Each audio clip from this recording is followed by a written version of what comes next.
Hello and welcome to TheGunBlog.ca. I'm Nicholas Johnson, and joining me today is Wes Winkel, the president of the Canadian Sporting Arms and Ammunition Association and the owner of Ellwood Epps Sporting Goods in Orillia, Ontario. Hi, Wes. Good morning, Nicholas. How are you? Really good. And we're going to do just a quick snapshot here about the Canadian government's plan to quote unquote freeze the handgun market, essentially making it a crime to buy, sell, transfer, give away handguns coming soon. They're doing that in two ways: by legislation, the Bill C-21, and through regulation, a cabinet decree that's called an order in council that's scheduled for October at the latest, but they've said they're trying to fast track that. And I've asked Wes to come on to explain what happened in the days following May 30th when the government announced that, and also why gun stores are still sold out of handguns. So Wes, can you describe us, like the government announces this on May 30th, the plan to basically kill the legal handgun market. What was it like as a retailer at, Ellwood Epps is one of Canada's biggest independent gun stores, but handgun stores across the country. What was it like in those hours and days after May 30th? Honestly, it was absolute madness, Nicholas. We've been used to this stuff in the gun industry before when regulations announce that there's an explosion in sales and a panic buy situation. But this one was extra special. We've seen our inventory of handguns start to deplete almost immediately after the announcement. The sales started pouring in every aspect, and the volume was completely unmanageable. There was just no way for us to be able to handle the volume of sales. It was phenomenal. The response from the Canadian handgun community was immense. We literally sold thousands of handguns in that next coming week, and it was one of those things where uh, people were, the second something became available, people were buying it. And again, it was just, it takes about 30 minutes to process a sale for a handgun at the retail level. So you're looking at, whenever you look at the little over 2,000 guns, the first response is, well, that's fantastic. And obviously it is. I mean, we're in business to sell guns, but there's also over 1,000 man hours that has to come from somewhere. And that's just not something that stores have at their disposal to find on that short of notice. I mean, the end of May, the start of June is typically the slowest time for firearms retailers in Canada. So most of us, allow our staff to take holidays and schedule stuff around that slow period. So this hit probably at the most inopportune time as far as a staffing situation and an inventory situation. We did our best to accommodate it. We brought in some part-time staff, and we worked many late nights, including a few 24-hour all-night sessions to try to get registration started. But the government website crashed. We couldn't get through on the phone line, so we had to do a lot of stuff in the middle of the night just to get people's sales processed. And of course, we didn't know when the deadline was going to be at that time. There was a looming an emergency measure they were trying to bring forward. So we were trying to make sure that as the sales were sold, that the process was started so that the people wouldn't lose their chance to get a handgun. It's so interesting. And also just some background here. You can't, in Canada, there's a very highly regulated process for buying a handgun. There's a lot of paperwork. You can't just walk into a store and walk out with a handgun. You need to have a firearm license. The transaction needs to be approved by the chief firearms office, or the RCMP Canadian, which is part of the RCMP Canadian Firearms Program, and you need to actually take delivery. So it's an involved process. I guess that's why. And just to process the paperwork for every transaction, you said, is about 30 minutes.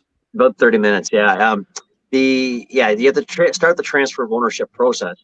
And that most of these handguns, even as we speak today, have not left the store. Most of them are still in process. The government is that far behind processing these transactions. But when the sale comes in, we must initiate the transfer of ownership. And that's the process, like I said, takes about 20 to 30 minutes. But the actual approval is done by both the Chief Firearms Office of your province and the RCMP Registrar in Ottawa. So that process, again, right now is so far backed up. It's much worse in provinces of Canada, provinces of Quebec and Ontario. The Maritimes and the Western provinces have done a lot better job of approving these transactions. The wait times are a lot shorter. But unfortunately, in Ontario, we're sitting in a situation where we're about 20,000 transfers behind. It's incredible. And some stores reported that they essentially had to the shut the physical store. They had online only because they were just, like you're saying, the staff, they just didn't have the staff to keep up with demand. Did you guys have to do that too? And we never closed, but we had extremely long waits. And, when you're a family run business, you pride yourself on providing a reasonable level of service. And there was just no way to provide that. It was, I was, to be honest, slightly embarrassed of the fact that I have friends calling me saying, I'm in line here for 2 hours or 3 hours. And, that's what government does. We don't want to do that at the private sector at all. But there was just no way to deal with the volume. It was, the second you'd hit the hang up button on the phone, it would ring. The online orders were pouring in, and of course the walk-in clients. So we did the best we could, but we didn't do a great job, but we did the best we could. And just am I hearing that you had outside your store people physically standing outside the store for 2-3 hours? And for 2-3 hours, and if you recall that point in time, we had this wonderful heat wave that came through Ontario. So yes, it was not an ideal situation by any stretch. So that just shows an incredible commitment. And people, so essentially, by the numbers I've seen, the Ontario Chief Firearms Office put out a statement a couple of weeks ago. If I read between the lines, there's an estimate that about 60,000 handguns across Canada got transferred. Is that a number that you've seen? Is that a number that you agree with in terms of ballpark? Yeah, the number's a little higher than that, but yeah, that's about the number. And then about 20,000 of those in Ontario. But the thing to remember is that the sales are still pouring in faster than the transfers are getting approved. That number is still going up. It's not something where they're getting caught up. It's actually going the opposite way still. They're getting further behind every passing day. Most days we come in here, we're still selling, 30 to 40 handguns a day, and we're only getting approvals for 4 or 5. So, it doesn't take a math expert to realize they're still falling further and further behind. That's for me, that's interesting because I just before we got on here, we're recording this on the 19th of July. Just before coming on, I did a quick tour. Every place that I looked, handguns are sold out, barring a few exceptions.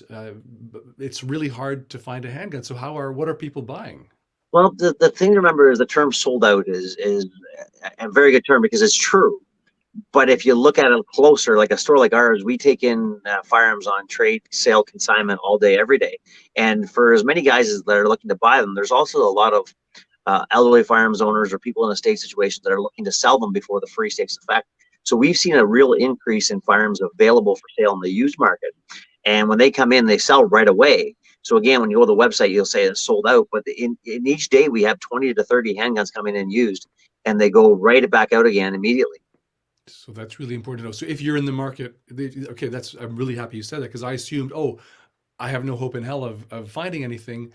But no, that's not true because across the industry, across the country, if I go to you and say, hey, I'm in the market for this product, you might get one in the next day or the next hour.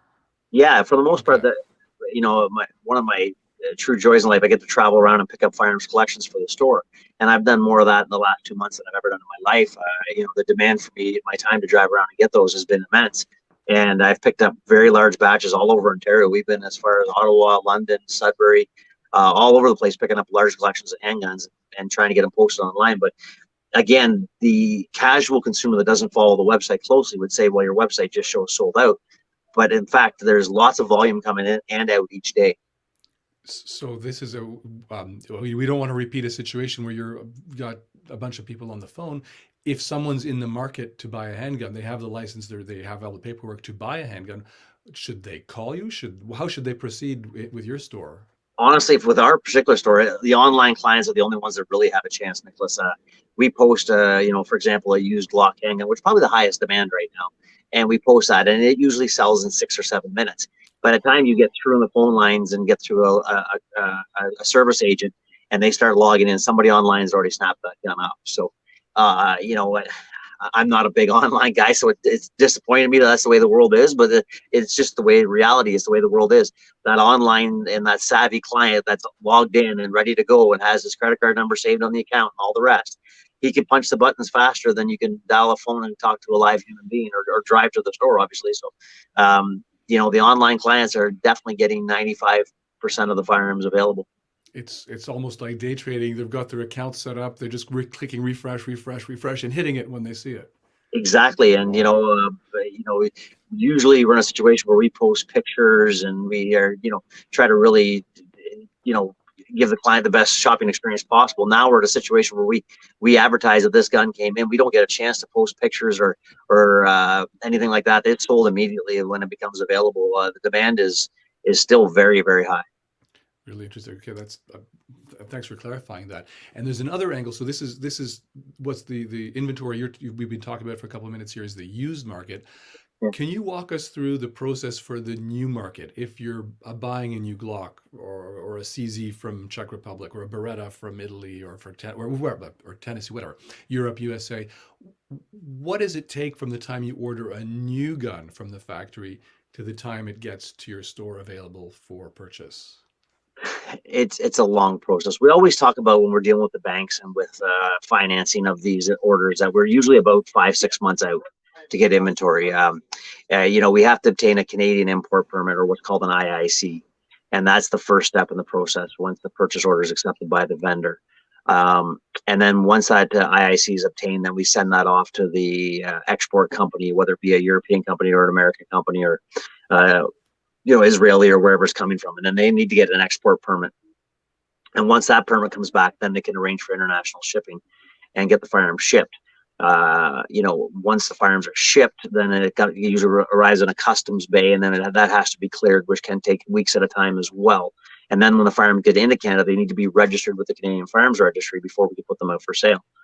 So the process is very lengthy and very involved, and typically we'll do what we call booking orders or scheduled orders. So, we'll tell Glock in January that, look, we're going to have these 500 guns ordered, and we'll get 250 of them in March and 250 in July. And the reason we do that is to get that paperwork in place and get that schedule set up.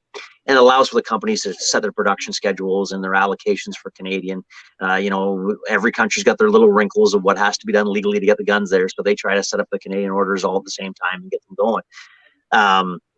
So the replenishment is to spin on a dime is very difficult when you have an announcement that really caught the industry with its pants down.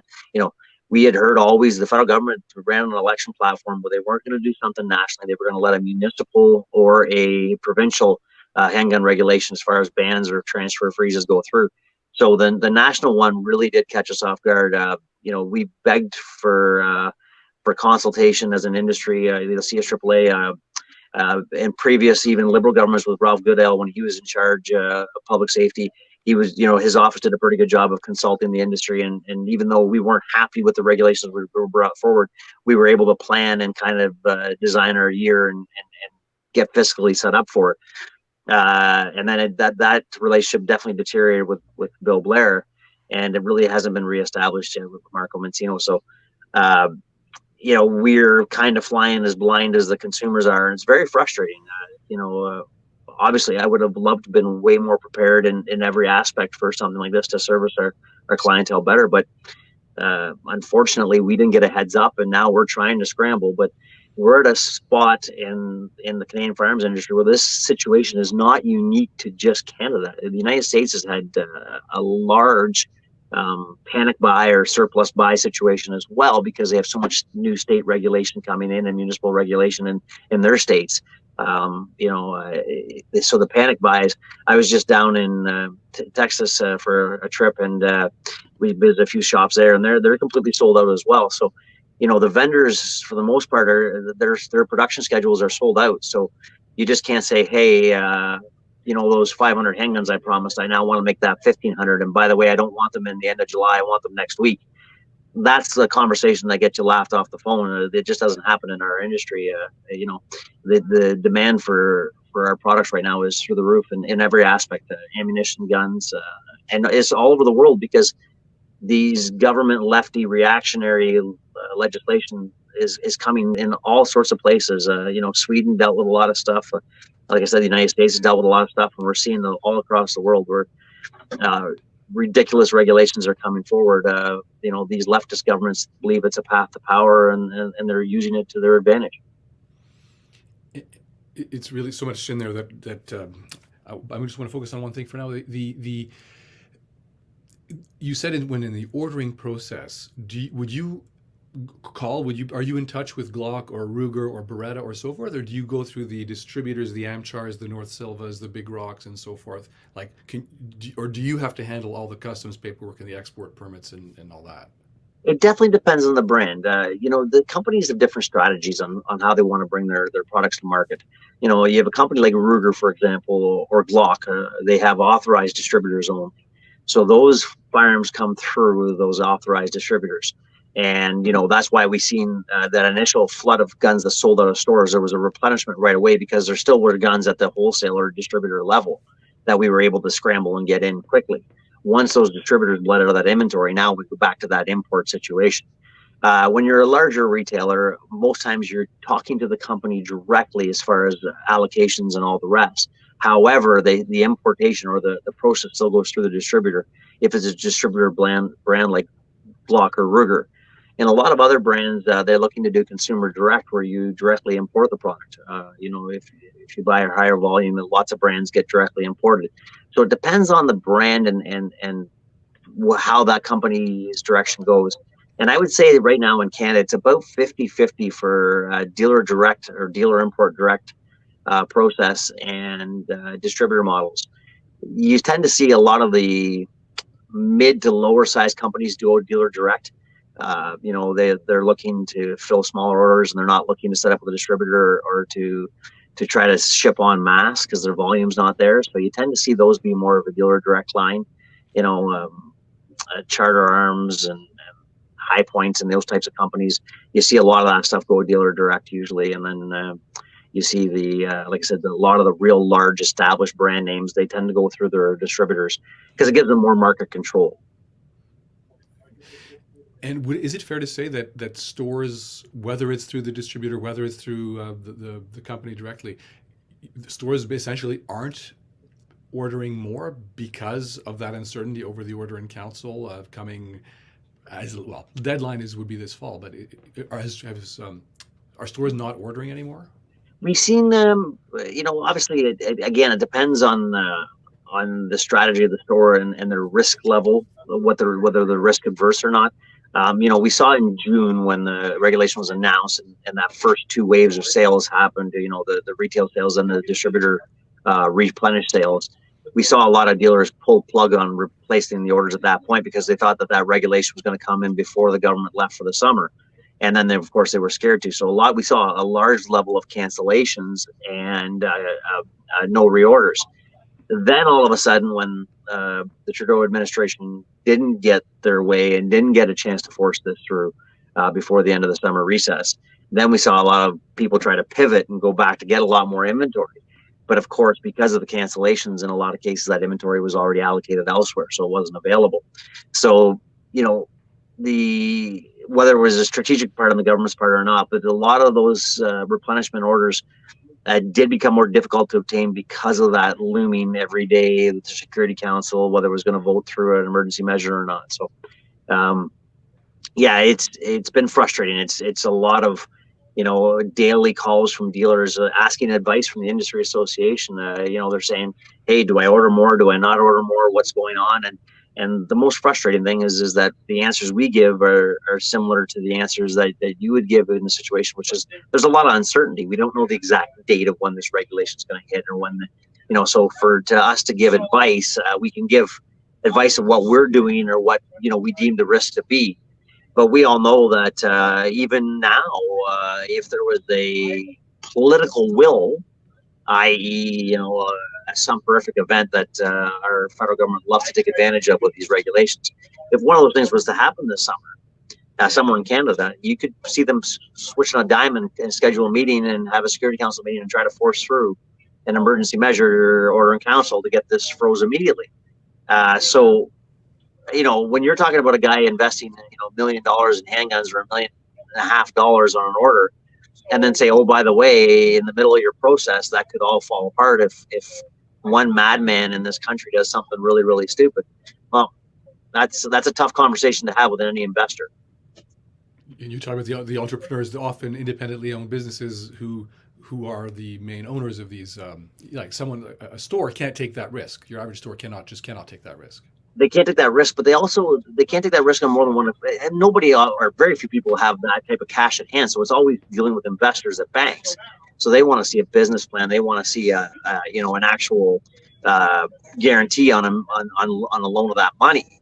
And when you give them that level of uncertainty with what you're ordering, you're very unlikely to get financing. So, it takes somebody in a very unique situation to be able to get inventory when there's so much uncertainty in the market. And how would you qualify, like, how are things today at the store, at handgun stores across the country versus early June? Like, is it anything like back to normal, or is it still pretty crazy? It's really crazy. And we've done so many strategies of trying to limit.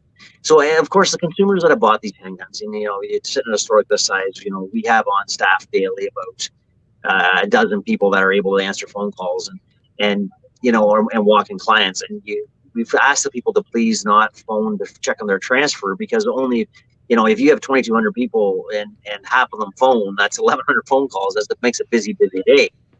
So we are waiting for the transfers. We have no control of the situation, but yet the chief firearms office and the federal government don't answer their phones. You can't get through. So the response, of course, from consumers is to phone the dealer and say, "Hey, I can't get through to check on this transfer. Can you check for me?"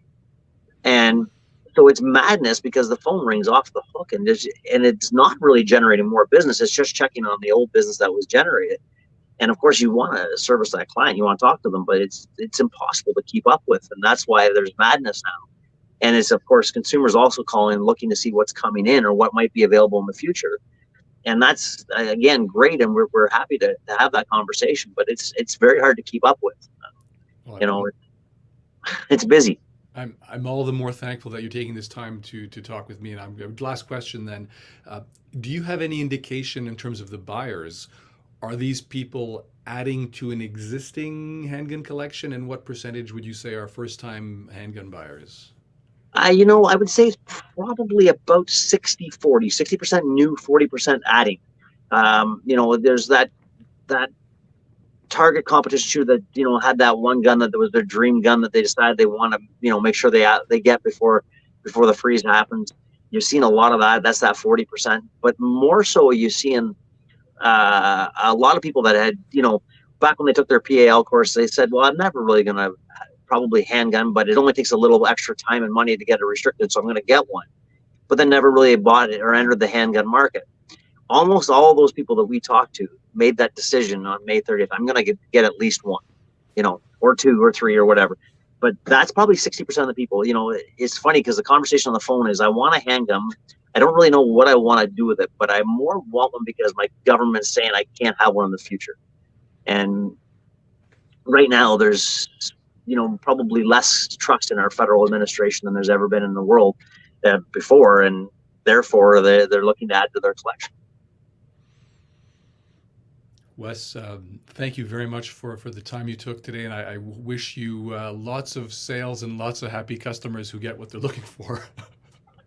Thank you. Yes, and we'd love for to stop being a political scapegoat, wouldn't we, in this community? It'd be nice if the regulations that were announced were about public safety and not about getting votes in urban centers. But that's not the political way it is right now in Canada, so we're stuck with what we got. And we're working for change. So, yeah. All right. Thank you, Wes.